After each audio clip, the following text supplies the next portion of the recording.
Welcome to Blizzard Fire. We hope this video helps fire up your solution. In this video, I will explain how to apply property tax name change, only way.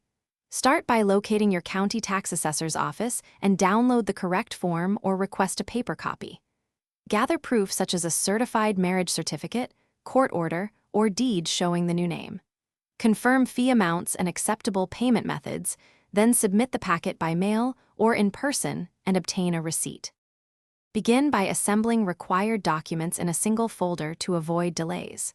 Include a certified court order or marriage certificate, a matching government photo ID, and the deed or current tax bill. If your ID still shows the old name, bring both old and new documents together to show the legal transition. Make photocopies and keep originals ready for inspection when submitting to the assessor's office. If you are finding this video helpful, please subscribe and like.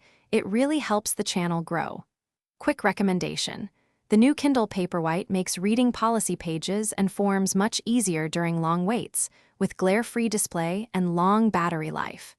Check the description for the Kindle link and other deals if you want to pick one up. Now let's get back to the video.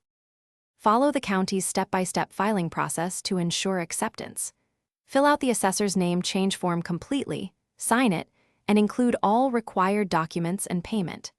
Choose in-person, certified mail, or online e-service submission, depending on your county's options and convenience.